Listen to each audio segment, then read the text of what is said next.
The moment Dexter Sullivan saw Minnie Covington nearly trampled by a runaway supply wagon on the main street of Caldwell, Kansas, in the blazing summer of 1878, something inside him shifted so completely that he never quite managed to shift it back.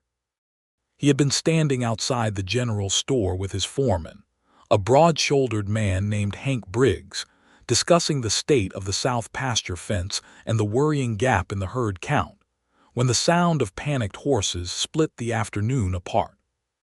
Two enormous draft horses, eyes rolling white with terror, had broken free of their hitching post and were careening down the packed dirt of Main Street with a loaded supply wagon rattling and bucking behind them, completely out of anyone's control. Most people threw themselves against the storefronts or dove into alleys. But one woman, her arms full of brown paper parcels and a bolt of calico fabric tucked under her elbow, simply did not see it coming in time. She had stepped off the boardwalk into the street without looking, and by the time the shadow of those horses fell across her, she had frozen completely. Dexter did not think. He moved. He crossed the 15 feet of street in a handful of long strides, caught her around the waist with one arm, and hauled them both clear of the thundering hooves by a margin that later, when he thought about it in the quiet of his bunkhouse, made the hair on the back of his neck stand straight up. The wagon wheel had clipped the heel of his boot hard enough to spin him around, and they had landed together in the dust at the edge of the boardwalk, her parcels scattered, the calico unrolling itself elegantly across the dirt, and her hat knocked sideways over one ear. He remembered very distinctly that she smelled of lavender soap and fresh bread, and that when she pulled back to look at him her eyes were the particular deep brown of river water in late autumn, and that she said, slightly breathless and entirely composed, "Well, I do appreciate that." He had managed to say something in return. He could never afterwards remember exactly what it was. Whatever it was, Hank Briggs had given him a look from across the street that he would spend the next several weeks trying to pretend he had not noticed. Her name was Minnie Covington. He learned that much before they were both fully back on their feet. She was 23 years old, the schoolteacher for the newly established Caldwell Grammar School, and she had arrived in town only 6 weeks prior from Cincinnati, Ohio, having accepted the teaching post by letter after seeing an advertisement in the newspaper. She had come west alone, which half the town considered admirably brave and the other half considered inadvisably reckless, and she had established herself in a small rented room above the milliner's shop on the east end of Main Street. Dexter Sullivan was 28. He owned the Sullivan Ranch, a working cattle operation of some 800 acres lying 4 miles south of Caldwell, which he had built up over 5 years of hard, grinding labor from a modest inheritance and a great deal of stubbornness. He had 40 head of cattle, 7 horses, a good barn, a solid house he had built himself plank by plank, and a foreman in Hank Briggs who was, in Dexter's honest estimation, better at the actual business of ranching than Dexter himself on any given day when paperwork and cattle prices were concerned. He was not a man who spent much time in town. He came in on Saturdays for supplies, occasionally stopped at the saloon for a single glass of rye whiskey when the loneliness of the land got too heavy to carry quietly, and mostly he kept to himself and his work. After the afternoon of the runaway wagon, he started coming into town on weekdays too. He told himself it was because of the hardware order he needed to follow up on, the one he had placed 2 weeks ago and which had not yet arrived. He told himself it was because the feed merchant had mentioned a better grade of hay available from a supplier in Wichita, and he needed to inquire about pricing. Hank Briggs listened to these explanations with the patient expression of a man who has heard every variety of nonsense a human being can produce and has made peace with all of them. "You go on ahead, Mr. Sullivan," Hank said one Wednesday afternoon, leaning on the top rail of the corral and not quite smiling. "I'll handle the evening check on the north pasture and see to the water troughs. You go see about that hardware order." Dexter looked at him for a long moment. "The troughs need flushing," he said. "Don't forget the east trough, the one by the cottonwood. It's been running slow." "Yes, sir," said Hank, and now he definitely was smiling, just not quite where Dexter could see it directly. The schoolhouse let out at 4 o'clock in the afternoon. Dexter knew this because he had happened to be near the church, which was 1 block from the schoolhouse, on a Tuesday, attending to absolutely nothing of consequence, when the school bell rang, and a dozen children came pouring out of the small wooden building like water from a tipped bucket, and Minnie Covington came out after them, shaking chalk dust from her dark blue skirt and pressing a loose pin back into the neat coil of her dark hair. She had seen him and smiled before he could arrange his face into anything resembling casual disinterest. "Mr. Sullivan," she had said, "are you in town on business again today?" "Hardware order," he said. "Still," she said. "It's a complicated order," he said. She had laughed then, a genuine laugh that did not try to be small or polite about itself, and the sound of it had done something irreversible to whatever remained of his composure. What had begun as a chance encounter became, over the weeks that followed, something that both of them pretended was entirely accidental, and both of them arranged with considerable deliberate effort. Minnie's walk home from the schoolhouse to her room above the milliner's took her along 3 blocks of Main Street, past the livery stable, past the sheriff's office, and around the corner past the alley behind the saloon, which was, by the general consensus of Caldwell's more responsible citizens, the least desirable stretch of that walk. By 1878, Caldwell sat right on the Kishom Trail, which meant that for much of the year it was a cattle town in the fullest and most turbulent sense of the word. Trail drivers came through in numbers, and while many of them were decent men worn thin by months of hard work, some of them were not, and the alleys near the saloon at the close of day were not places a young woman alone ought to linger. Dexter had thought about this on the ride home that first Tuesday, and by Wednesday morning he had made a decision so casually and so completely that he presented it to himself as barely worth noting. He would be in town at 4 o'clock when the school let out. He would happen to be going in the same direction as Minnie Covington, and he would see her safely to her door. What he had not fully planned for was how much he looked forward to those 3 blocks. They were not long. Under ordinary circumstances, a person could walk them in under 10 minutes. Under Dexter Sullivan's circumstances, with Minnie Covington beside him telling him about whatever her students had done that afternoon, or about the letter she had received from her sister back in Cincinnati, or about the particular quality of the Kansas light at that hour which she found extraordinary, and which she was trying to learn to paint, those 3 blocks stretched themselves out into something considerably more substantial than their physical measurement. She talked with her whole self. Not in the anxious, overflowing way of someone who could not bear silence, but with a kind of engaged aliveness, as though everything she was observing and thinking about was genuinely worth the examination. She had opinions about local politics, which she expressed carefully but without apology. She had noticed the way certain of the trail drivers treated their horses, and it troubled her. She had been reading about the Indian Territory question in the newspapers, and she found the entire situation unconscionable, which she said plainly, and without the cautious hedging that most people in Caldwell applied to that subject. She loved her students fiercely and individually, and could describe each of them in a single precise sentence that made them suddenly visible. Dexter mostly listened. He was not, by nature, a man of many words in any context outside of practical necessity, but he found that listening to Minnie was a pleasure so uncomplicated that it felt almost like a relief. He contributed what he had to offer, which was a dry and occasionally surprising sense of humor, a genuine curiosity about most things she said, and an honesty that she seemed to appreciate. He told her after 3 weeks of walks that he had not intended to come back to town after the first Tuesday, and that he had been coming back every day since, and that he did not think the hardware order was going to arrive any time soon. She had looked at him with those autumn water eyes and said, perfectly calmly, "I know." He had stopped walking for half a step.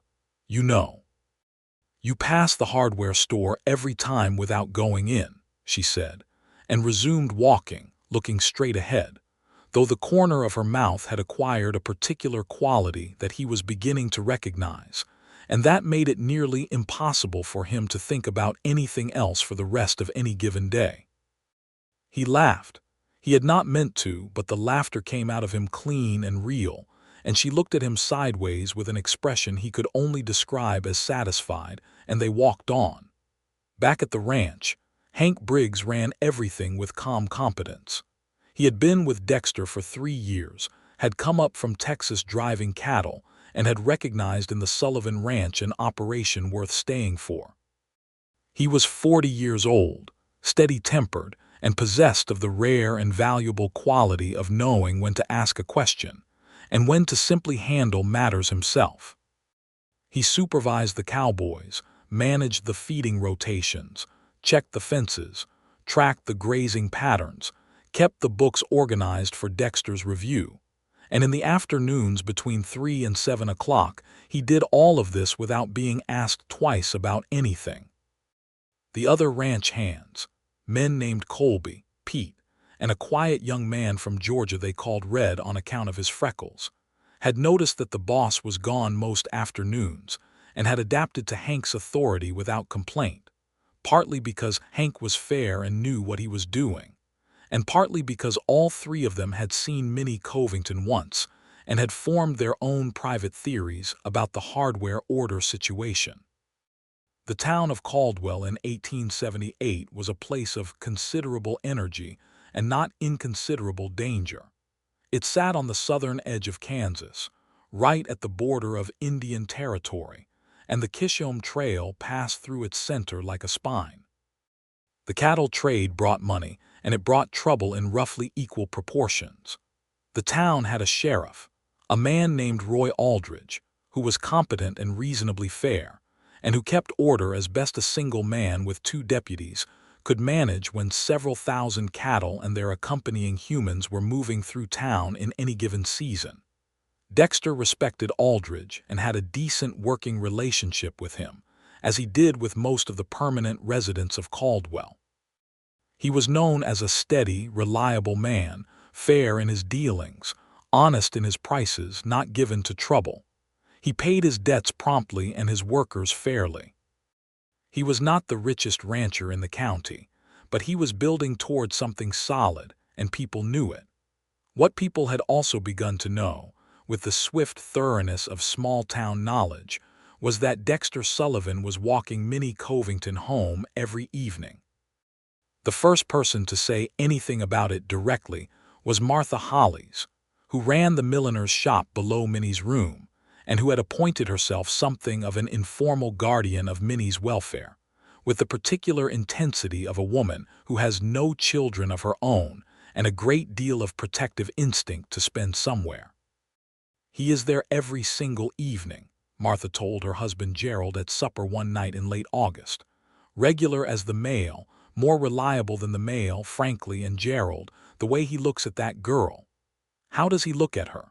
Gerald asked, not particularly invested in the answer but willing to provide the conversational infrastructure. "Like she is the only thing in the street," Martha said, with a conclusiveness that ended the discussion.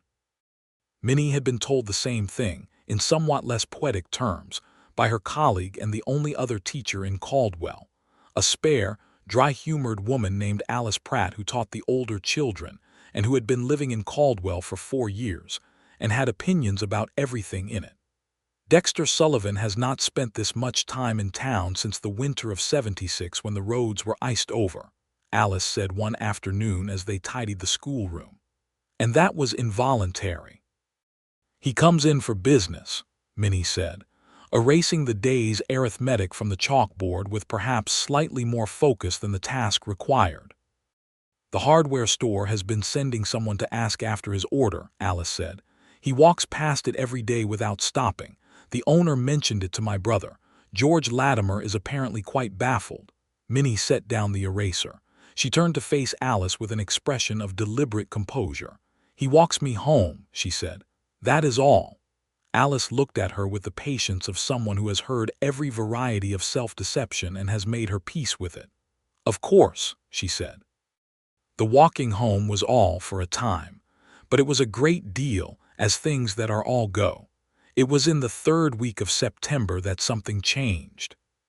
The evenings had begun to cool, the grasslands turning gold and brown in that particular way of the Kansas plains in autumn, and the light at 4 o'clock had acquired the thick amber quality that Minnie had been trying to describe to Dexter for several weeks. They had developed, without either of them formally acknowledging it, a set of small rituals. He was always there when the school bell rang, having been there for perhaps 20 minutes already, which he explained to himself as arriving a little early on account of the unpredictability of the ride in from the ranch. She always gathered her things in a particular order, her lesson book first, then her shawl, then the small bag she carried, and she always came down the school steps and said something about the day that served as the opening note of the conversation they would have for the next 10 or 15 minutes, or more if the conversation found its own momentum, which it usually did. On this particular evening in September, she came down the steps and said nothing at all. She was pale in a way that did not suit her, and the set of her mouth was tight in the way of someone who has been holding something together through an act of will for several hours. Dexter fell into step beside her. He did not ask immediately. He had learned in the weeks of walking that Minnie Covington was not a woman who responded well to being pressed. She told things in her own time, and the best thing to do in the meanwhile was simply to be present and unhurried. They had gone almost half a block before she said, "I received a letter from home today."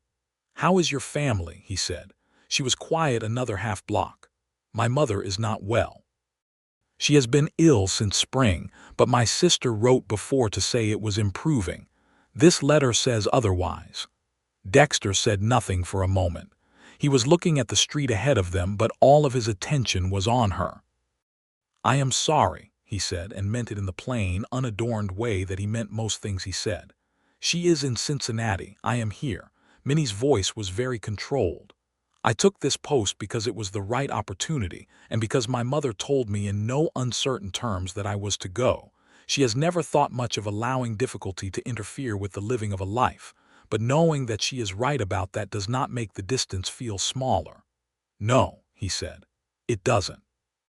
They walked past the livery stable. The smell of horses and hay rose warmly into the cooling air. Minnie's breathing had steadied slightly, but her hands were still tightly clasped around the strap of her bag. "She would like you," Minnie said suddenly, and then looked faintly surprised at herself for having said it. Dexter considered this. "What makes you say that?" "She appreciates people who say what they mean and do not add extra words to it," Minnie said. "She always said that the most reliable thing about a person is the space between what they say and what they do. If that space is small, you have found someone worth knowing." He thought about that for the length of the block and a half that remained.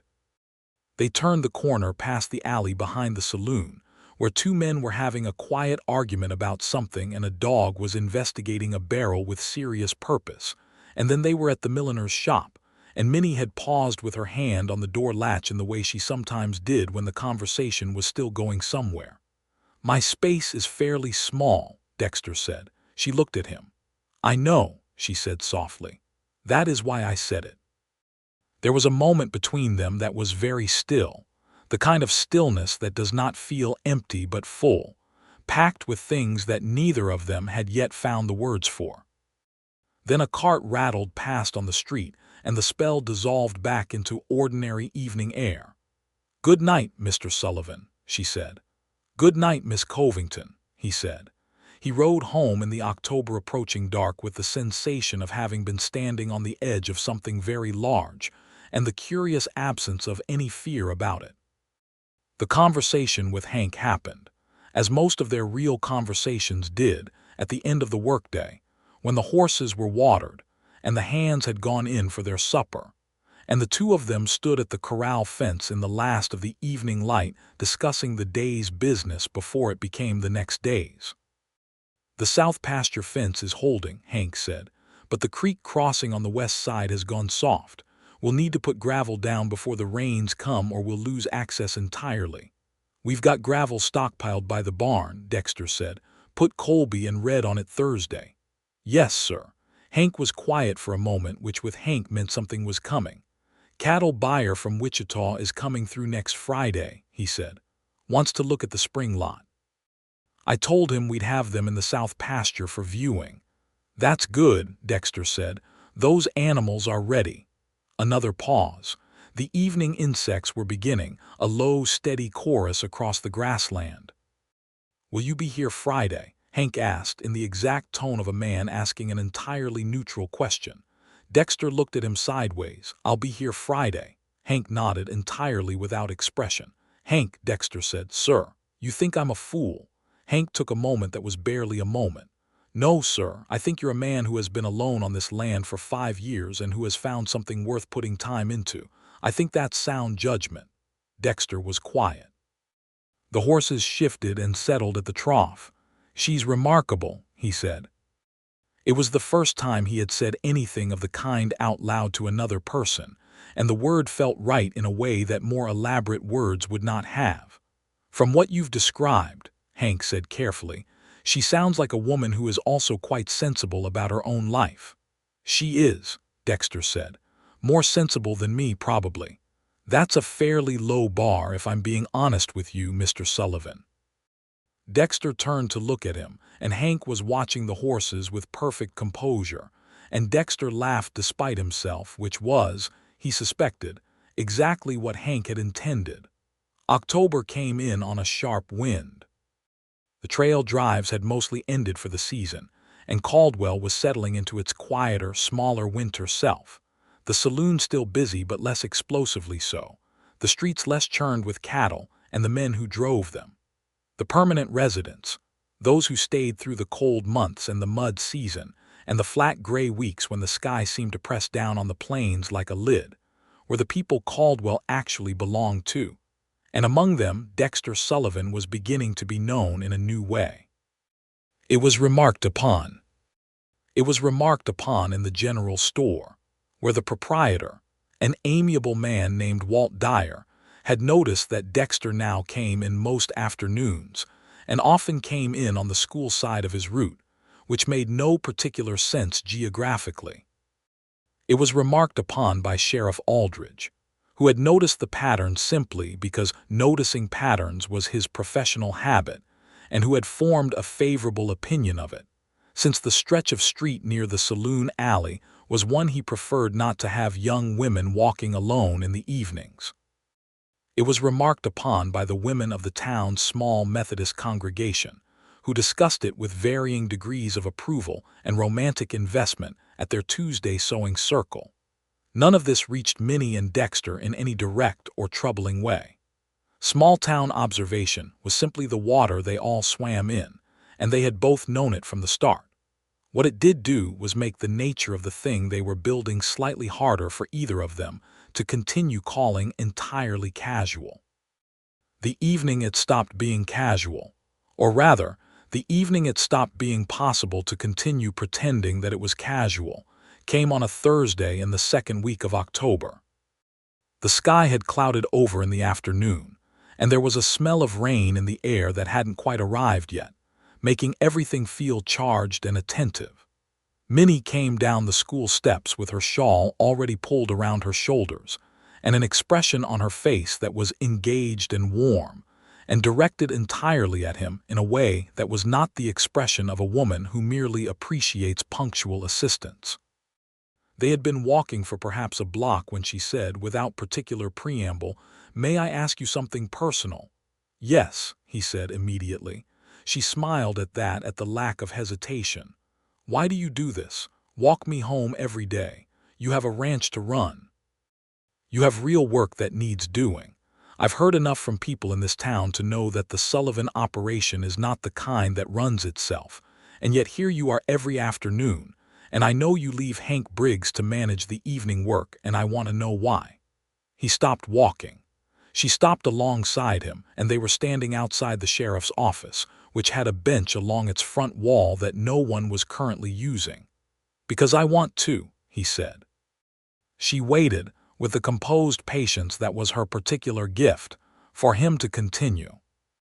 "Because the 3 months I have been walking you home are the 3 months in 5 years that I have looked forward to the end of the workday," he said. "Not because the work is bad, but because what's at the end of it is better." Minnie was very still. The wind moved the loose strand of hair that always escaped her pins by this hour of the day. The clouds overhead shifted, and the late light came through at a low angle, turning everything amber and soft.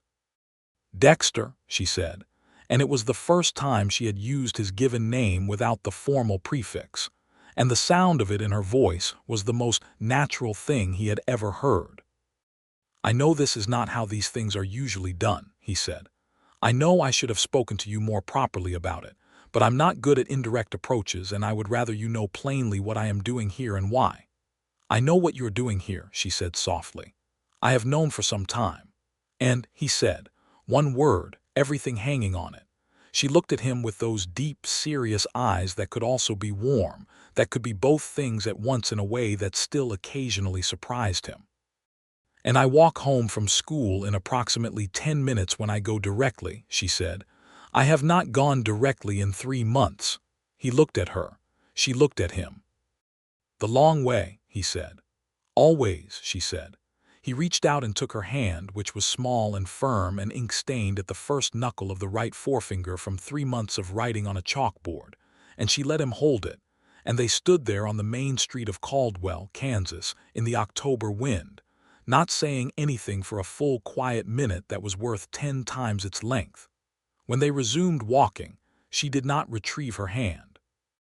After that, things moved in the way of things that have been held in suspension for too long, and are finally allowed to proceed at their natural pace. Which is to say, they moved with a kind of warmth and certainty that felt less like falling and more like arriving somewhere you had not known you were heading until you were already there.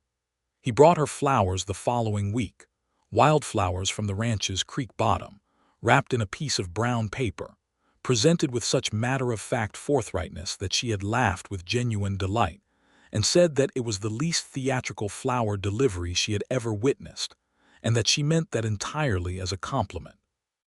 He had said that he was glad, because theatrical deliveries made him anxious, and she had said that she knew, and that this was also a compliment. He introduced her to Hank Briggs properly, which happened when Minnie mentioned that she would like very much to see the ranch if the offer was ever extended, and Dexter extended it the next Saturday. He rode into town that morning with a second horse, a steady bay mare named Clara who was sensible and smooth-gaited, and Minnie had come down the stairs from the milliner's in a brown riding skirt and practical boots with the air of someone who had been looking forward to this, which she confirmed by saying, "I have been looking forward to this," which was, Dexter had come to understand, exactly how she operated. She said the true thing directly and let it stand. The ranch in October morning light was something Dexter saw newly through her eyes. The way the house sat solid and foursquare on the rise above the creek bottom, its windows catching the sun, the barn painted a deep red that had weathered to something softer, the pastures rolling out in their autumn colors, with the cattle moving through them in that slow, deliberate way of animals that know they are well tended. She took it all in quietly, and he watched her do it, and he could see her fitting the pieces of the picture he had been building in conversation for months against the reality in front of her. Hank met them at the barn. He was polite and measured, as he was with most strangers, but Minnie had the quality of making people feel that she was genuinely interested in them as individuals, which was because she was, and Hank responded to it the way most honest, sensible people did, which was to relax by about 20% and become something closer to himself. "Mr. Briggs," she said, shaking his hand with the directness that she applied to everything, "Dexter has told me that this ranch functions primarily because of your competence and organization. I want you to know I believe him." Hank looked at her for a moment. Then he looked at Dexter with an expression that said very clearly without a single word, "She'll do." "Ma'am," he said, The ranch functions because Mr. Sullivan built something worth running. I just make sure it keeps running. A mutual appreciation society, Minnie said cheerfully. How lovely. She charmed Colby and Pete and read entirely without trying, simply by being interested in what they did and asking sensible questions about it. And Dexter watched all three of his cowboys develop in real time the particular expression of men who have decided that their employer has excellent taste. He showed her the house. This was, he recognized, a statement of intent, though he did not say so and she did not ask him to. The house was simply built, but solidly so, with a front room that faced the good light, a kitchen that was functional and had a decent iron stove, 2 bedrooms, and a back porch that looked out over the creek bottom and the southern pasture.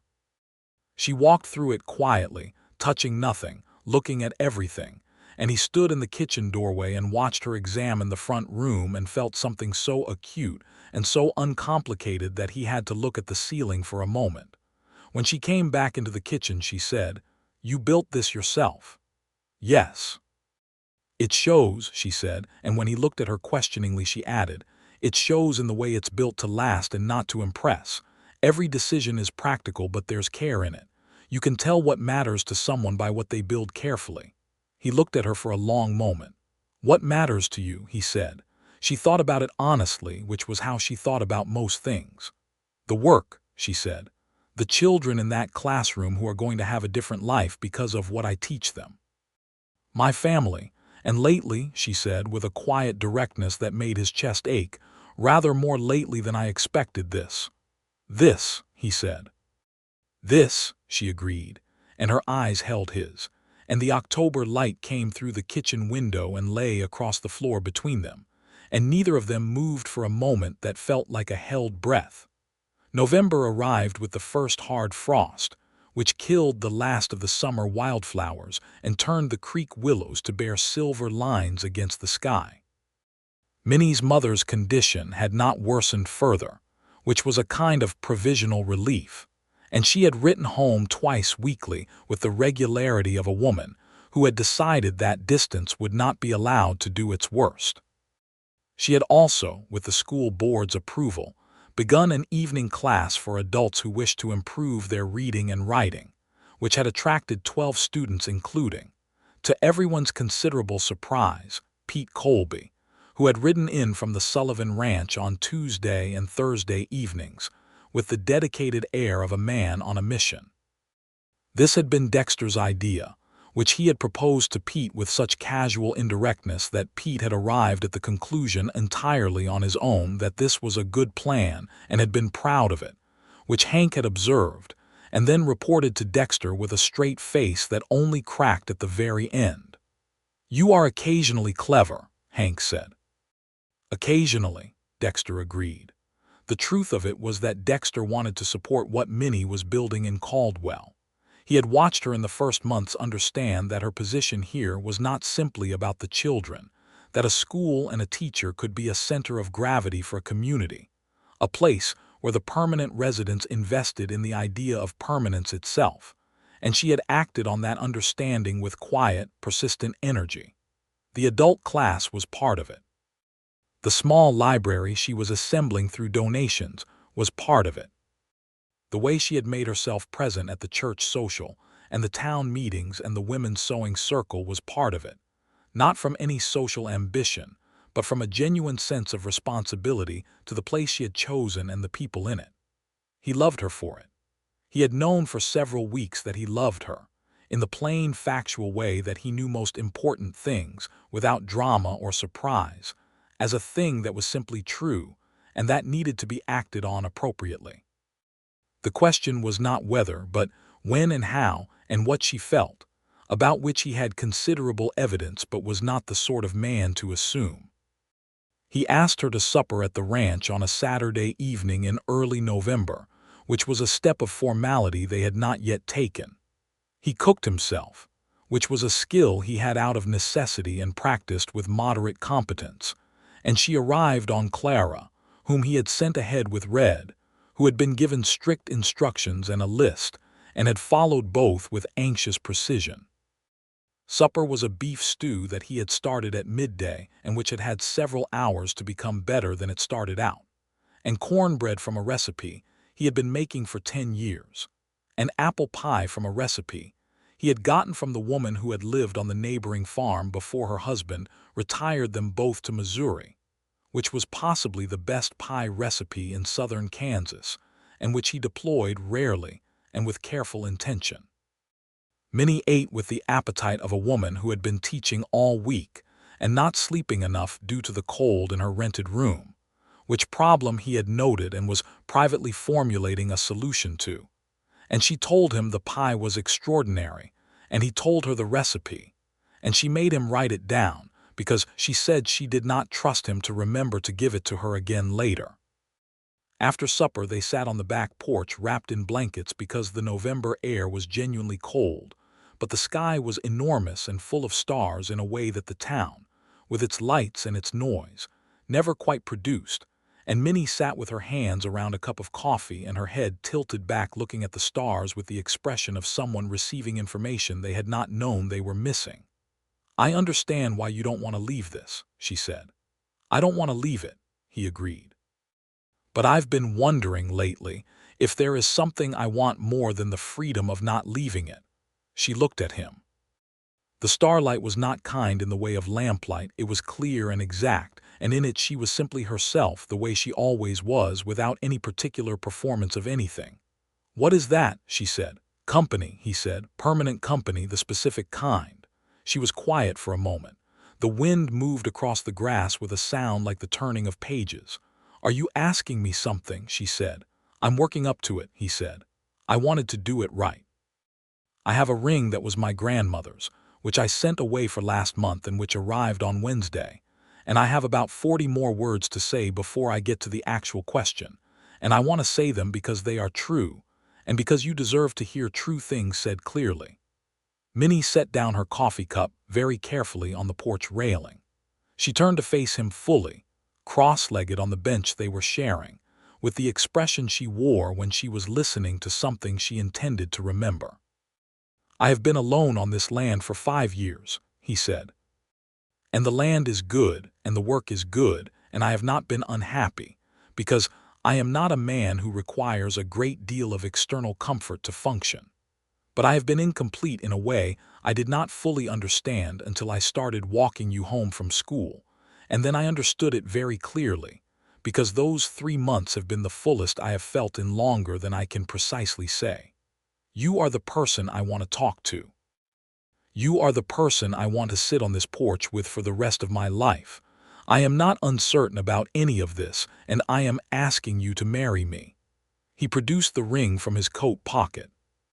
It was his grandmother's, a small gold band with a single dark garnet that had always been described to him as modest but fine, and it caught the starlight in a way that seemed designed for exactly this moment. Minnie looked at the ring. She looked at him. Her eyes were very bright. "I came west for the work," she said, "and because I needed to know if I could build something here, whether I was the kind of person who could take the place that needed me and make it mean something. And I found out that I am. And I also found out that being the kind of person who can build something on her own is not the same as wanting to, and that the difference matters." She paused. "Yes, Dexter, yes." He put the ring on her finger, and she held her hand up briefly to look at it in the starlight, and then she leaned forward and he met her halfway, because he had been meeting her halfway across distances large and small for 3 months, and it was the most natural thing he had ever done in his life. And they kissed in the November cold on the back porch of a ranch he had built with his hands, while the stars looked on with whatever it is that stars use instead of approval, and it was everything. They were married in December. The wedding was at the Methodist church, which was small and cold and decorated with winter greenery and candles, until it was neither small nor cold in the way that mattered. Half of Caldwell turned out, which for a town of several hundred in winter was a substantial proportion. Alice Pratt stood with Minnie, sharp-eyed and warm, and Hank Briggs stood with Dexter with the sober dignity of a man who takes his responsibilities seriously and considers standing beside the boss at his wedding, to be among the most significant he has yet been asked to fulfill. Sheriff Aldridge attended and shook Dexter's hand with a grip that communicated several things at once, among them genuine good wishes and the practical satisfaction of knowing that the stretch of street near the saloon alley would continue to have reliable company at the dangerous hour. Martha Hollies from the milliner's shop wept openly and magnificently, and was entirely unapologetic about it. Minnie wore a dress of deep ivory wool that she had made with Alice's help over 2 weeks of evenings, and she had her hair up in a way she did not usually wear it, and she walked down the aisle of the little church looking so entirely herself, so completely present and unhurried and clear-eyed, that Dexter, who was not a man given to moments of temporary incapacity, had to look at his boots for exactly 2 seconds to collect himself before he could look at her again. She said her vows in the voice she used when she was saying something important and meant every word of it, which was a voice he already knew well, clear and steady and carrying no excess. He said his in the same way. They had not written special words. The old words were sufficient. They rode back to the ranch in the late afternoon, and the crew had decorated the front porch with what ribbons and greenery they could find, and there was a supper that Hank had organized with an efficiency that suggested he had been planning it for some time, and the ranch hands were rowdy and affectionate, and Red had somehow procured a fiddle, and was playing it with more enthusiasm than technical mastery, and it was good. Later, when everyone had gone and the house was quiet, Minnie stood in the kitchen doorway the way she had stood in it back in October when he had brought her to see the ranch for the first time, and she looked at the room that was now hers as much as his, and he watched her do it. And everything about the moment was so complete that he made a deliberate effort to hold it exactly as it was: the lamp on the table, the cold December outside, the warm wood smell of the house, and her, standing there with the garnet ring on her finger and the particular quality of aliveness she brought to any space she occupied. "Home," she said, not a question, a statement. "Home," he agreed. The first winter of their marriage was the kind that acquaints two people with each other in ways that pleasant weather never quite manages. The Kansas plains in January and February of 1879 were not hospitable. The cold was deep and the wind from the north had a quality of personal grudge about it, and keeping the ranch functional through the worst of it was a matter of constant attention. Dexter and Hank between them kept the cattle in the south pasture where they had shelter from the worst of the wind, and the water troughs needed breaking twice a day when the temperature dropped below the critical line, and the horses needed extra care, and all of it was work that Dexter was fully present for through the winter months, since the drive into town was not practical in the worst weather. Minnie taught school until the temperature made the schoolhouse genuinely dangerous, which happened for 2 weeks in January when the stove could not keep pace with the cold, and she sent the children home and spent those 2 weeks at the ranch, working at the kitchen table with the lesson plans for the spring, and writing the long letters to her mother and sister that she maintained with iron consistency regardless of circumstance. She was not, it turned out, a woman who required comfortable circumstances to function. She functioned in the cold and the mud and the gray days with the same engaged purposefulness she brought to everything, and she found things to do that were useful. She mended things and organized things, and started a systematic inventory of the ranch's supply stores that revealed 3 items they had been purchasing redundantly for apparently 3 years. "You have been buying 2 separate accounts of linseed oil," she told Dexter, with the expression of someone reporting a minor catastrophe. "I know," he said. "I keep forgetting we have it. I have labeled the storage shelf," she said. He looked at the shelf she had. In her clear schoolteacher's hand, every item labeled with quantity and date of last purchase. "I have married a very organized woman," he said. "Yes, you have," she said. "You should be grateful for it." "I am," he said, "every single day." She looked at him over the sheet of supply inventory paper, and her expression softened in the way it did when he said something that reached the real part of her, and she reached across the kitchen table and pressed his hand briefly, and then went back to the inventory. Letters from Cincinnati through the winter brought news that was sometimes concerning and sometimes better. Minnie's mother had a good month in January, which was a gift, and Minnie allowed herself to feel it without holding her breath about it, which was a discipline she practiced consciously. Her sister Clara wrote that their mother still spoke of Minnie constantly and was proud of her in a way she would never manage to say directly, and Minnie read this letter 3 times on 3 separate days and kept it in her lesson book. Spring came slowly, the way it does on the plains, in fits, and starts with cold reversals and mud that seemed to have opinions about being inconvenient. And then suddenly everything was green again, and the creek was running high and full, and the meadowlarks were back, and the cattle were moved to the north pasture for the spring grass. And Minnie was expecting their first child. She told him on a morning in April when the back porch was warm enough to sit on again for the first time since November, both of them with coffee, watching the creek light. She said it with the same directness she brought to everything, looking at him with those autumn water eyes that were also, he had discovered, capable of a particular quality of nervousness that she rarely let surface, and that surface now told him how much this mattered. He set down his coffee cup very carefully and said, "Are you well?" "Yes," she said, "I am well, and I wanted to know how you felt before I started feeling things about it myself." "How I feel," he said. He looked at the creek for a moment. The light was doing something extraordinary on the water, which it often did in spring. "I feel like a man who has been handed something he did not know he was hoping for, and which turns out to be exactly what he would have hoped for if he had been paying better attention to his own heart." She exhaled in a way that told him she had been holding her breath without quite admitting it. "Good," she said. "That is good." And then she leaned against his shoulder in the way she had begun to do in the evenings, which still felt, every single time, like something remarkable. "We'll need to tell Alice so she can arrange the school coverage," she said, after a moment, in her practical voice. "We'll tell Alice," he agreed in his. She reached up and laced her fingers through his where his arm was around her, and they sat there in the April morning, while the creek ran and the meadowlarks made their noise in the long grass, and the ranch lay all around them in its spring green, and both of them were very quiet and very full of the same feeling, which was a thing that needed no words at all.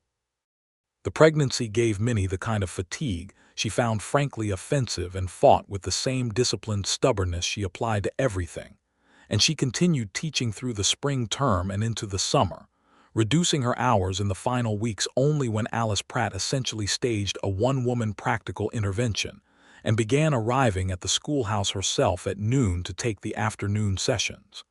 "You are going to teach yourself horizontal," Alice said, "and that is not useful to anyone." "I am perfectly capable," Minnie said. "You fell asleep marking arithmetic papers twice this week," Alice said. "I know because you told me, which means you are less capable than usual of pretending to be perfectly capable, which is a significant development." Minnie conceded this with the grace of someone who is too tired to argue, which, as Alice had observed, was itself diagnostic. Dexter had ridden into town with her every morning through the summer, which was not a hardship for him because he had always found reasons to be in Caldwell. And now he had the best reason he had ever had, and he rode the 4 miles in with Minnie beside him on Clara, and 4 miles back with the satisfaction of knowing she had arrived safely, and the something else, not quite anxiety but something in that neighborhood, that had settled into him when he thought about the months ahead. Hank ran the ranch through the summer with the same steady competence that was his particular genius. The cattle herd had grown. The south pasture fence had been replaced in the spring. There was a new well that Colby and Red had dug in June that improved the water situation considerably. Hank kept all of it in motion with such reliability that Dexter occasionally had the strange sensation of being slightly unnecessary at his own operation, which Hank would have said was entirely unfair, and that Dexter was the one who kept the big picture in view and made the decisions that shaped everything, and they would both have been partly right.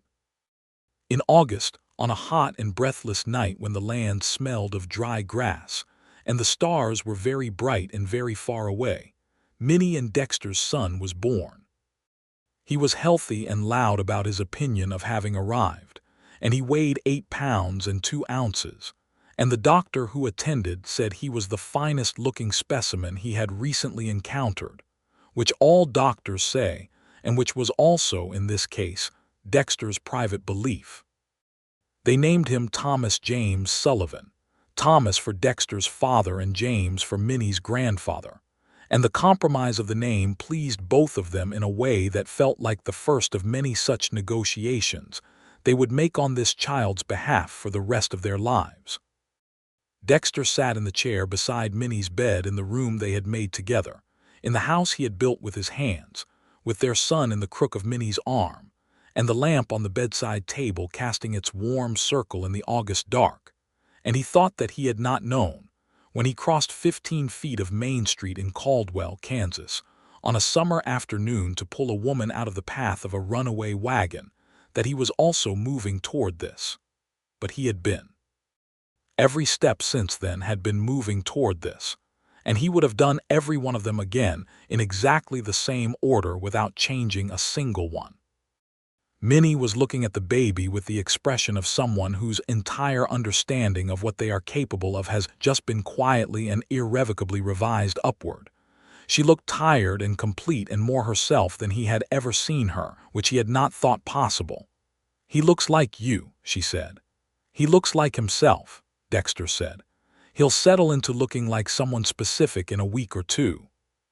"He looks like you right now," she said, with the firmness of a woman who has just gone through a significant ordeal and has earned the right to be definitive about things. "Then he's a very lucky boy," Dexter said. Minnie looked up at him with those eyes. "We'll see," she said, and the corner of her mouth had that quality again, that particular small thing that had been doing irreversible things to his composure since the afternoon outside the general store, and he laughed softly so as not to wake the baby, who was already asleep with the absolute conviction of someone who has decided that the world is acceptable. They wrote to Cincinnati. The letter to Minnie's mother and sister was long and detailed, and accompanied by a careful pencil sketch that Alice Pratt, who had a modest but real talent, made of the baby at 2 weeks old. The response came back full of the specific joy that only grandmothers can fully produce, and Minnie read it aloud to Dexter at the kitchen table, and her voice only caught once, at the part where her mother said that she was well enough to be planning a visit in the spring, which was better news than any of them had allowed themselves to hope for. The first year of Thomas's life was busy in the way that first years invariably are, and wonderful in the way that the worst exhausted moments of that year still managed to be. Thomas was a child of decided opinions and robust health, who met the world with an alert curiosity that both his parents recognized as coming from his mother, and a particular physical boldness that was distinctly his father's. He sat up early and stood up early and said his first clear word at 11 months, which was not mama or papa, but rather something that sounded distinctly like Hank, which Hank received with a gravity befitting the honor, and which Dexter chose to find funny rather than insulting. Minnie had gone back to teaching in October, after the summer term was covered by Alice, and she had managed the transition with the practicality of a woman who had thought it through carefully, and arranged its elements with the same systematic thoroughness she applied to supply shelf inventories. Martha Hollies, who had graduated from informal guardian to something much closer to family over the past year, came to the ranch 3 days a week to help with Thomas, an arrangement that suited Martha enormously, and that Thomas tolerated with the magnanimous indifference of someone who has decided that grandmotherly attention is an acceptable feature of the universe. Spring came again, the second spring of their marriage, and Minnie's mother arrived from Cincinnati in April, which was an event of sufficient significance that the whole ranch was subtly reorganized in advance of it without anyone quite admitting that was what was happening. Dexter had the front room properly cleaned for the first time in years, which he did himself so that no one would be required to observe his previous standards.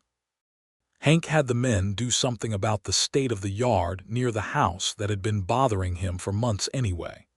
Red repaired the front gate, which had been hanging slightly crooked since a calf had walked into it the previous autumn.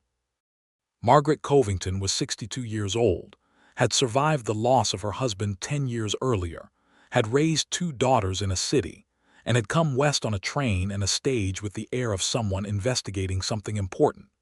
She was small and silver-haired, and had Minnie's eyes and a directness in her manner that explained, very completely, where Minnie had got hers from. She shook Dexter's hand when she arrived, examined him with a thoroughness that he bore with complete composure, and said, "Well, you're taller than I imagined. Minnie's letters don't describe people physically." "No, ma'am," he said. "She finds it irrelevant." "She does," Margaret agreed, and there was a warmth in it. "I'm told you built this house yourself." "Yes, ma'am." She looked at the house. She looked at the land around it. She looked at Minnie, who was standing beside Dexter holding Thomas, who was regarding his grandmother with the bright, investigative stare of an 11-month-old encountering novelty. Margaret looked at all of this, and something in her face settled, like a question receiving its answer. "Good," she said, and went up the porch steps to embrace her daughter. And Dexter stood at the bottom of the steps and felt, very clearly, that he had passed a test that had mattered without knowing entirely what the questions were. Margaret stayed for 3 weeks. She and Minnie talked for hours, the kind of long, unhurried conversations between a mother and daughter who have not seen each other in too long, and Dexter gave them all the privacy those conversations required without being asked to, and was thanked for it by Minnie in the quiet of the evenings, in a way that required no words. Margaret, for her part, watched Dexter with the careful attention of a woman assessing the quality of what her daughter had chosen, and on her last evening she sat with him on the back porch while Minnie was putting Thomas to bed, and she said, "She chose well. She did the hard part," he said. "She came west. She built the school. She was already here and already exactly who she is. I just paid attention." Margaret looked at him with her daughter's eyes. "No," she said. "You did more than that. Men who pay attention are not rare. Men who act on what they see honestly and without complication are considerably rarer." She paused. "You made her happy, not the performance of happy, actually happy in the real way that she is under all her competence. That is worth saying plainly." "Thank you," he said, and meant it in a way that was not comfortable or casual but was completely genuine. Margaret went back to Cincinnati, and the spring settled into summer, and Thomas took his first steps in July, directly toward Clara the mare, which said a good deal about what kind of boy he was going to be. And Dexter had that feeling again, the one he had had on the back porch in November 2 years ago, of wanting to hold the moment exactly as it was and the pleasurable impossibility of doing so, because the next moment was already arriving, equally good, and the moment after that. In 1880, the school in Caldwell got a second classroom, which the town had been funding incrementally for 2 years and which was completed in the spring. The new room allowed Minnie and Alice to teach their respective age groups without the considerable logistical complications they had been managing in one shared space, and Minnie marked the occasion by repainting the walls of the old room, which she did on a Saturday with the help of 3 of her adult reading class students, 2 of whom were considerably better at painting than she was, and who were kind enough not to say so directly. The ranch had grown. 40 head had become 90. Dexter had bought the 40 acres adjacent to the east boundary from a neighbor who was moving to Denver, and Hank had immediately had plans for the additional pasture. A new bunkhouse had been built to accommodate 2 additional ranch hands, which brought the total crew to 5 men plus Hank. The operation was becoming, in the careful assessment of the Wichita cattle buyers who came through regularly now, a serious and well-managed enterprise. Dexter had a reputation in the county that had grown with his operation. He was the man who paid fair wages and kept his word, who settled disputes with common sense rather than stubbornness, who was at the county ranching association meetings, and who had sensible things to say at them. He was also, in a way he had never precisely planned for but had arrived at naturally, the man people trusted, the one the neighboring homesteaders came to when they had a problem that needed a steady head. He handled it all with the same quiet competence he had always had, and he came home in the evenings to the warm kitchen and Minnie and Thomas, and later to the second child they were expecting by the autumn of 1880, and the life he was living felt like the shape it had always been meant to take, like a river that has found its bed. Their daughter arrived in November of 1880. They named her Frances Eleanor, Frances for no one in particular, but because it suited her immediately, Eleanor for Dexter's mother, who had died when he was 14, and about whom he had rarely spoken to anyone before Minnie, who had asked him about her on one of their winter evenings, and who had listened to him talk about her for a long time with a quality of attention that had made him feel, for the first time in many years, that his mother was not entirely in the past.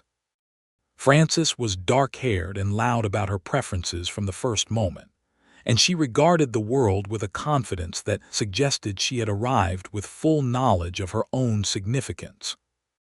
Thomas, aged 2.5, examined her with the serious reserve of someone assessing a new and potentially complicated variable, and by the end of the first week had decided she was acceptable, which manifested as bringing her things he considered interesting and leaving them within her reach. Minnie recovered well, faster than with Thomas, which she attributed to having been more sensible about her own limitations during the pregnancy, and less inclined to try to teach herself horizontal, which was Alice Pratt's phrase and which had entered the family vocabulary permanently. Alice came to meet Frances on the third day and expressed approval with the economy of a woman who does not waste good sentiment. "She has your stubbornness," she said to Minnie. "She has her father's eyes," Minnie said. "Those things are not mutually exclusive," Alice said.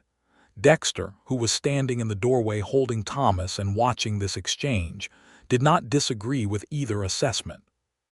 The winter of 1880 into 1881 was milder than the one 2 years before, which was a mercy with a newborn in the house. The ranch hummed with its usual winter rhythms, the daily work of keeping animals alive and healthy in the cold, and the evenings were full in the way that a house with 2 small children and 2 people who genuinely like each other's company becomes full, with noise and warmth, and the occasional extraordinary chaos of Thomas discovering that pots make excellent percussion instruments, and the quieter hours after the children were down. When Minnie and Dexter sat by the fire and talked about the things they had been thinking about all day and had been saving for each other, this was, Dexter had come to understand, the best part. Not because the days were not good, but because these hours had the particular quality of chosen company, of 2 people who had full lives independently and who brought those lives to a single point in the evenings, and found that the point was richer for the convergence. Minnie brought the school and its complications, and the progress of her adult reading class and her thoughts about the newspaper and what was happening in the territory. Dexter brought the ranch and the land and his observations about the weather and the cattle market and the people he had spoken with in town or at the association meeting. They had been doing this for 3 years and it had not diminished. It had deepened. He told her this one evening in February, not with any particular ceremony, just as a fact that seemed worth stating. He said, "Every year is better than the one before it." She looked up from the letter she was writing. "Yes," she said, "I have noticed that too." "Is that not unusual?" he said. She considered. "I think it is the natural result of choosing well and then tending what you have chosen," she said. "The choosing is the hard part. The tending is just attention and honesty, which you happen to be very good at." He looked at her with the feeling he had had since the beginning, the one that had never diminished, only clarified. "You are going to spend the rest of your life being right about things," he said. Yes, she agreed and went back to her letter, and the corner of her mouth had that quality, and he had to look at the ceiling for exactly 2 seconds. Spring again. The plains greening again. The meadowlarks again. Thomas at 3, running between the barn and the house with the energy of something that has not yet learned that energy is finite. Frances at 5 months, presiding over her blanket in the front room with the authority of a general reviewing territory. Hank at his usual station at the corral fence in the mornings, steady as the fence itself, managing an operation that had become something real and significant in the landscape of the county. Alice Pratt had accepted a proposal of her own, from the new doctor who had arrived in Caldwell in the fall, a man named Henry Crawford who was 41 and steady-tempered, and had recognized immediately that Alice was the most sensible person in the county, and had acted on this information with commendable promptness. Minnie was delighted and said so at length. Alice was composed about it and said only that she had found the situation satisfactory, which was, in Alice's vocabulary, approximately the equivalent of jumping for joy. The wedding was in April, and Minnie stood with Alice, holding Frances on her hip, while Dexter sat in the pew with Thomas on his lap, and a look of genuine warmth that he would have described, if pressed, as simply being glad for someone he respected. After the wedding, walking back toward the ranch in the spring afternoon, Thomas on Dexter's shoulders and Frances asleep against Minnie's chest, Dexter said, "That's a good pair, those two." "They are," Minnie said. "She has been alone too long. She'll be better with someone who appreciates her properly. The way a person generally is," he said. She looked at him sideways, and the spring light was on her face, and she was 31 years old and had 2 children and chalk dust at the hem of her skirt, and the garnet ring on her left hand, and she was, in this moment as in every other, completely and specifically herself in a way that still stopped him, still made him reach across the small distance between them and take her hand. She laced her fingers through his. Thomas patted the top of Dexter's head absently, the way he often did when he was thinking about something else entirely. "I should tell you something," Minnie said. "All right," he said. "I'm expecting again," she said. "I found out Wednesday. I have been waiting for a good moment." He looked at her, she looked at him. Frances slept between them, warm and oblivious. "How many more times are we going to do this?" he said. She considered. "I think perhaps 1 or 2 more," she said. "I am not certain. I reserve the right to adjust that position." "Fair," he said. "Are you pleased?" She said, with that small edge of real wanting to know that she rarely let surface, that told him how much the answer mattered. He stopped walking. He turned to face her fully, Thomas still on his shoulders, which made the moment slightly less dignified than it might otherwise have been, but no less real. "Every single time," he said, unreservedly and completely pleased, "every single time." Frances stirred and made a small sound and settled back into sleep. Thomas leaned down from his perch and patted his mother's hair with the same absent-minded tenderness with which he had patted Dexter's head, and Minnie laughed, and the laugh went out across the spring prairie in the good warm air. The third child, another son, came in November of 1881. They named him William Robert, called Will from the first day, because he had the energetic quality of someone who would be moving constantly and would benefit from a short name.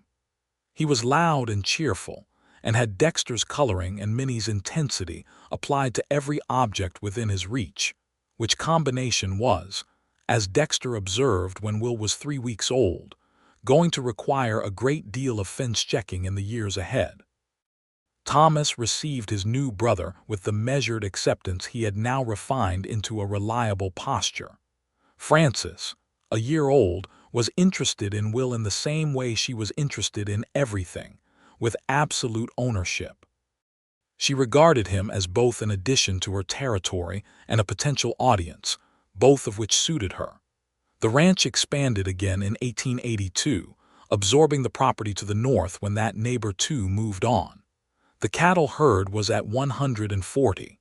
Hank had taken on a deputy foreman, a capable young man named Sam who had come up from Oklahoma Territory with good references and even better instincts about cattle.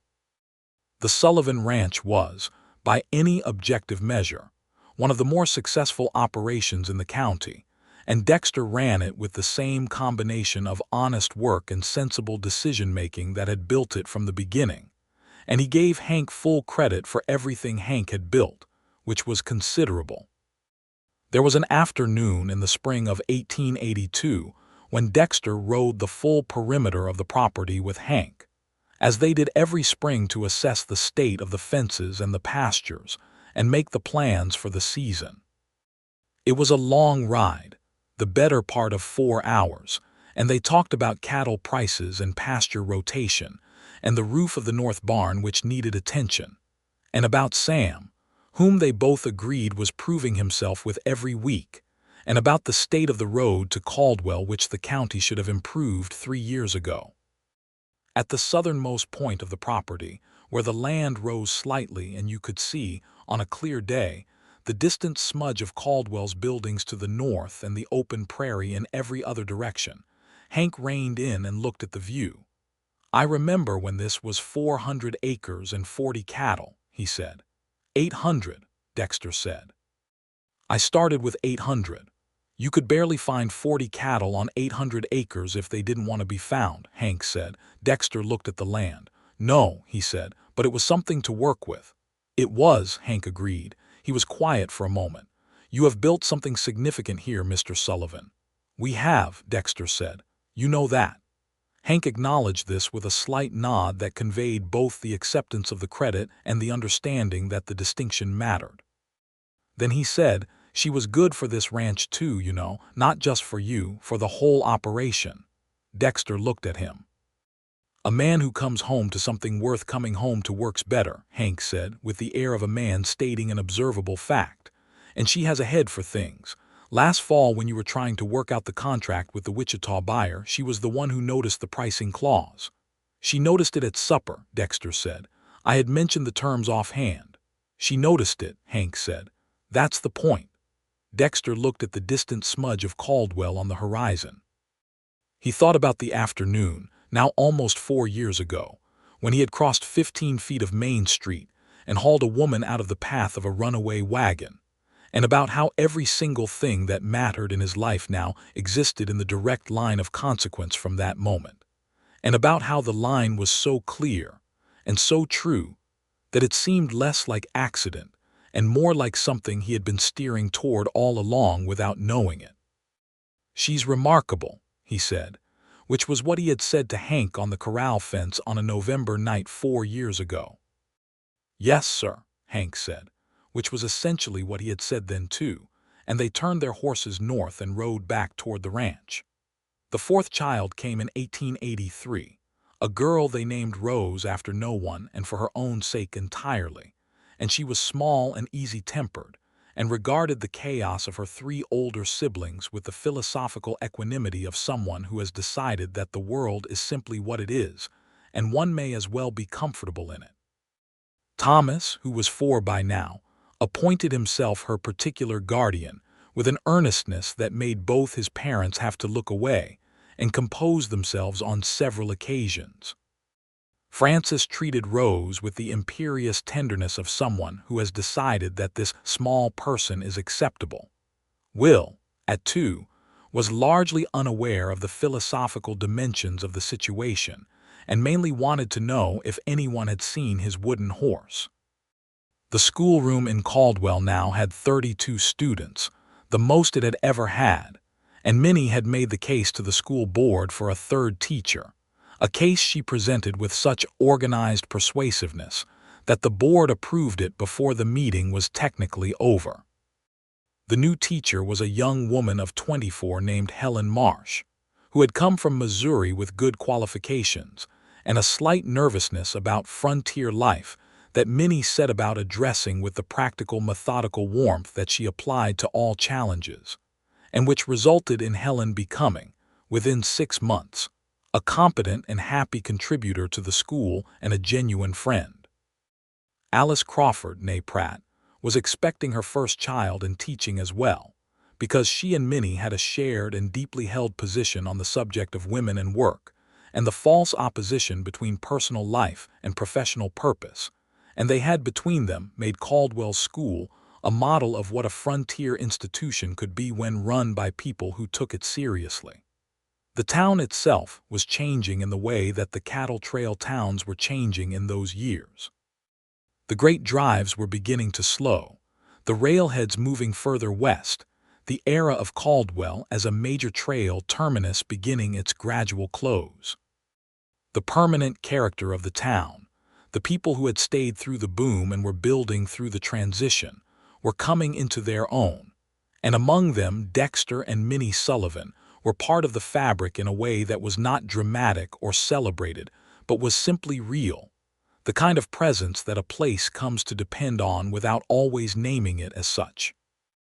Hank Briggs, in the summer of 1883, told Dexter that he was planning to marry a widow from the neighboring county, a woman named Clara Yates who had a small farm and 3 grown children and a laugh, Hank said, with the careful understatement of a man not accustomed to talking about feelings, that made an ordinary day feel better.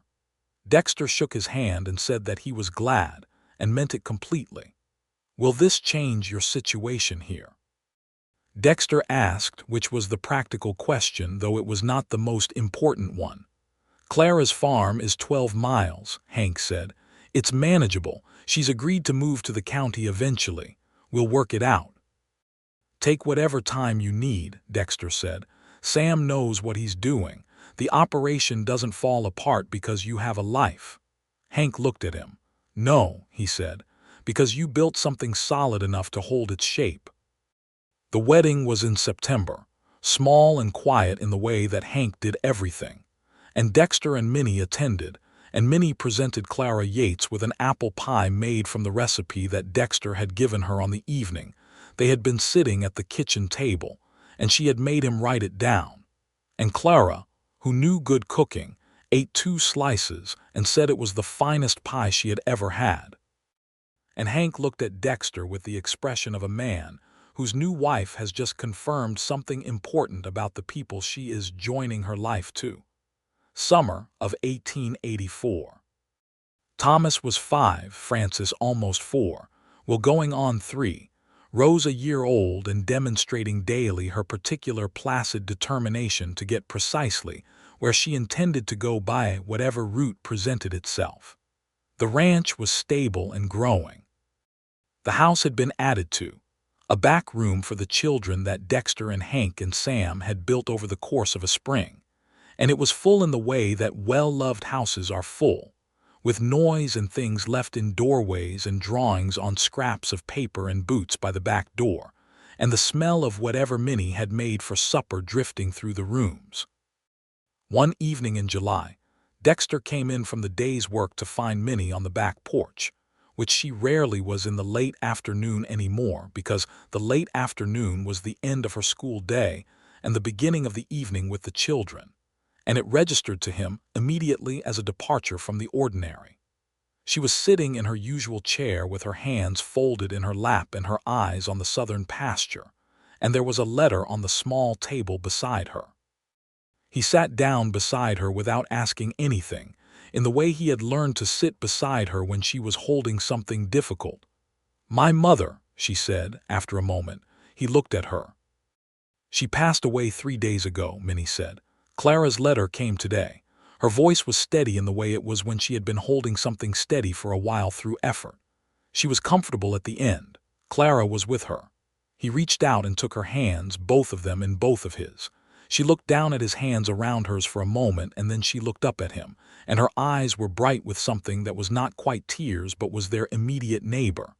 "I should have gone back," she said. "When her health first started declining, I should have gone."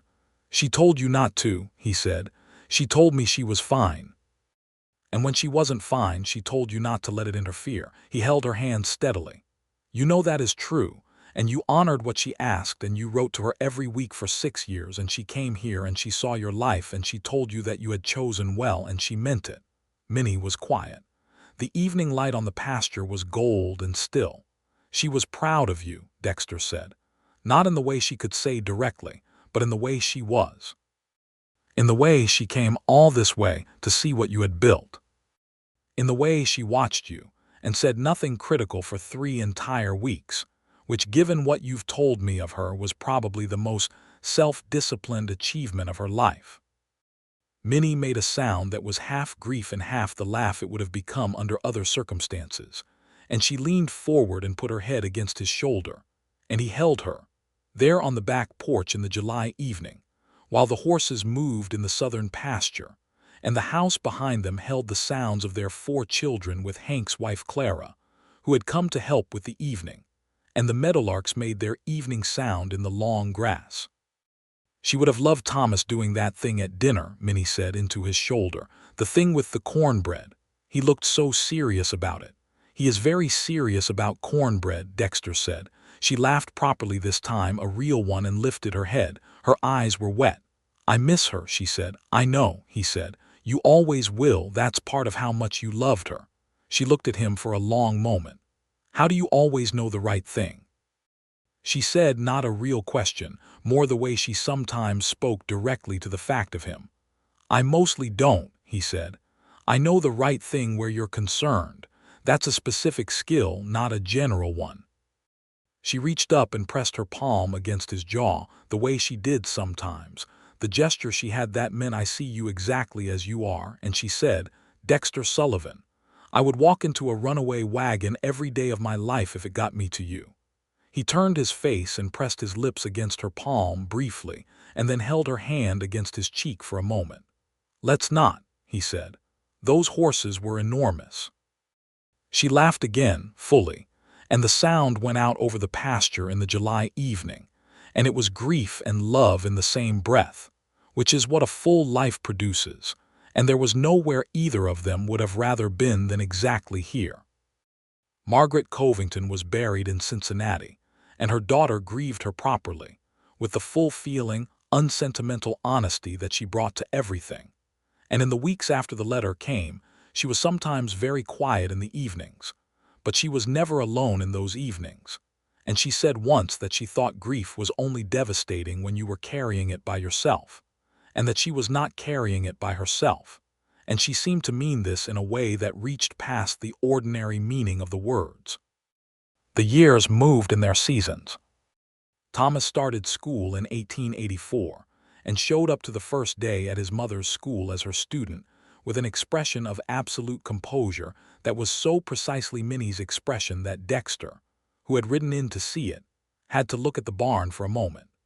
Frances followed 2 years after, and was from the first day her mother's most challenging student, not because she was unwilling to learn, but because she had opinions about the method of instruction and was not shy about them. Will came after Frances with his father's steady presence and a gift for arithmetic that surprised everyone, including himself. Rose, when she reached school age, sat in her mother's classroom with the same philosophical acceptance she had brought to everything since birth, and learned to read with an earnest capability that made Minnie set down her lesson book and just look at her for a moment with an expression that Dexter, who happened to stop by the schoolhouse that afternoon, would remember for a long time. The ranch celebrated its 10th year in 1888. 10 years since Dexter had bought the first parcel and begun building the house plank by plank and learning what the land required of him. The herd was 220. The acreage was nearly 2,000. Sam had been promoted to full foreman alongside Hank, who was beginning to talk about easing towards something like semi-retirement in a way that was entirely characteristic. He would continue doing whatever was needed, but would appreciate not being woken at 3 in the morning unless it was genuinely critical. Dexter and Hank stood at the corral fence, as they had stood at so many corral fences over so many years, and looked at the operation they had built together, and did not say a great deal about it because they had never needed to. 10 years, Hank said. 10 years, Dexter said. You've done well, Hank said. We've done well, Dexter said. Hank accepted this, as he always did, without false modesty or excessive agreement. He was 60 years old. He was still the steadiest man Dexter had ever known. His wife Clara had moved to the county 2 years ago, and they lived in a small house in Caldwell. And Hank rode out to the ranch each morning with the regularity of a man who has decided that as long as he is able he will be useful, and who draws his sense of himself from that usefulness in a way that is not sad but simply true. Dexter had turned 38. He was 10 years older than he had been when he crossed 15 feet of Main Street in Caldwell and changed the entire direction of his life, which was a thought he returned to sometimes with a kind of private awe at how completely a single moment can pivot everything that comes after it. Minnie was 33, still teaching, still running the school that was now considered one of the better frontier institutions in the county, and that had recently received a commendation from the Kansas State Board of Education, which she accepted with characteristic practicality, and immediately put back into the project of getting a proper library room added to the school building. She was also, though she had not yet told anyone outside of Dexter and the doctor, expecting their 5th child. This one she had told him about on a Saturday morning in October when the children were all in various corners of the yard, and the house was briefly, miraculously quiet. She had said it simply and directly, and he had looked at her with the feeling that had never changed, the completely specific gladness that was not about having more children in the abstract, but about the particular miracle of this woman choosing, repeatedly and with full knowledge of what it entailed, to build this life with him. 5, he said. 5, she confirmed. We have a large house, he said. We do, she agreed. You planned better than you knew. I built to last, he said. You built for this, she said, and meant the whole of it, the children and the ranch and the years, all of it. He took her hand across the kitchen table. Her fingers were still ink-stained at the first knuckle of the right forefinger. The garnet ring sat on her left hand where it had sat for 10 years. She was looking at him with those autumn water eyes that were also, at this particular hour of the morning with the October light coming through the kitchen window, doing the specific thing they did that still stopped him completely. I love you, he said. He had said it many times. He said it again with the same full meaning it had always carried. I know, she said. I love you, completely and specifically and in the plain way that you taught me was the best kind of loving. He looked at her. I taught you that. You lived it, she said, which is teaching of a more reliable kind. The 5th child came in May of 1889, another boy, whom they named Edward, called Ned from the first week, who arrived with a quantity of dark hair, and his grandmother Margaret's particular expression of observant assessment that made Minnie catch her breath when she first properly saw it. Thomas, who was 10 by then, received his new brother with the measured dignity of an eldest child who has long since made peace with his position as pioneer and understands the responsibilities thereof. Francis, at 9, declared Ned interesting. Will, at 7, wanted to know when he could walk. Rose, at 5, climbed up beside Minnie on the bed and looked at the baby with her usual philosophical equanimity, and said that he seemed acceptable, which was the family's word for the highest category of approval, and which made both Minnie and Dexter laugh in the soft, full way of two people who have built something together and can feel its shape in everything.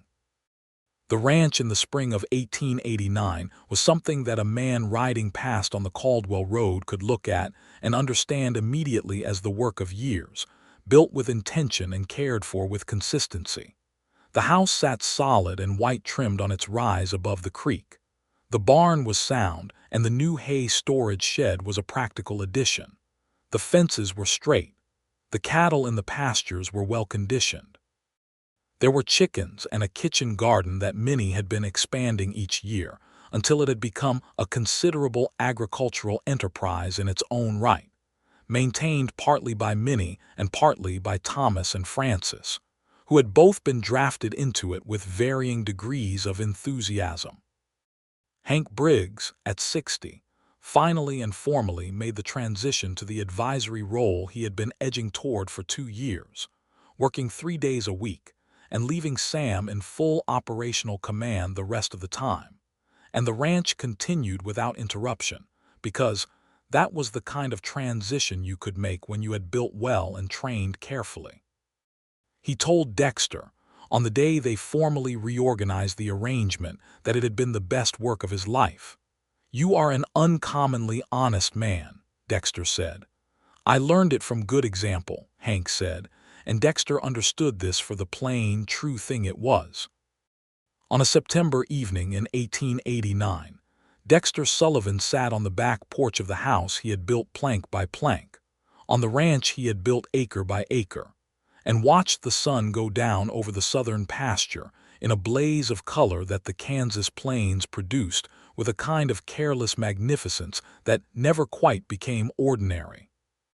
Minnie was beside him, as she was most evenings, with Ned asleep in her arms and the sounds of the older children somewhere inside the house, and the horses in the pasture settling for the evening, and the grass moving in the late wind. The garnet ring caught the last of the light on her hand. He had never replaced it with something grander, and she had never wanted him to. It was the ring that had been in his coat pocket on the back porch on a November night 11 years ago, and it was the right ring, and that was all. 11 years. From the afternoon on Main Street, from the first walk home, from Hank at the corral fence with his patient, knowing expression, from the ring by starlight, from Thomas's first word which had sounded like Hank, from Francis and Will and Rose and now Ned, from the winter of learning each other, and the springs of building forward and the summers of raising what they had planted, and the autumns of looking at what they had made, from Minnie's mother coming west to see what her daughter had chosen and being satisfied, from the death that was grieved together and the joy that was shared, from every morning at the kitchen table, and every evening on this porch, and every single day in between. "What are you thinking about?" Minnie said. Ned slept on undisturbed. "All of it," he said, "start to finish." She looked at the pasture, then at him, and I would do every single piece of it again," he said, "in exactly the same order without changing a word." She was quiet for a moment. The evening light was doing the extraordinary thing it did in September, amber and precise, the thing she had been trying to describe to him on their third week of walks, and had finally stopped trying to describe and had simply pointed at whenever it happened. "So would I," she said. "Every single piece." Ned stirred and sighed and settled. The horses moved in the pasture below. Thomas's voice and Francis's voice came through the back door in some good-natured argument about something that resolved itself before it required intervention. Will said something that made Rose laugh, and Rose's laugh was exactly like her grandmother Margaret's, which Minnie had noticed, and which she kept noticing with a quality that was half grief and half gratitude and entirely love. Dexter reached across the space between their chairs and took her hand, the one without Ned in it, and she laced her fingers through his the way she always had, from the evening outside the sheriff's office on a cold October day in 1878 when they had first stood still together and understood what they were doing. The stars came out over the Sullivan Ranch, one by one and then all at once, the way the Kansas stars always did, with that particular abundance of the open plains where there is nothing between you and the sky. The land lay quiet and full under them. The house behind them held everything they had built, all 5 of its children and all of its years, and it was solid and it was warm and it would hold. "Home," Dexter said. Minnie looked up at the stars for a moment, then back at him, and there was everything in her face, the warmth and the seriousness and the particular quality of aliveness that had been the first thing he recognized in her, chalk-dusted on the school steps, and which had never once dimmed.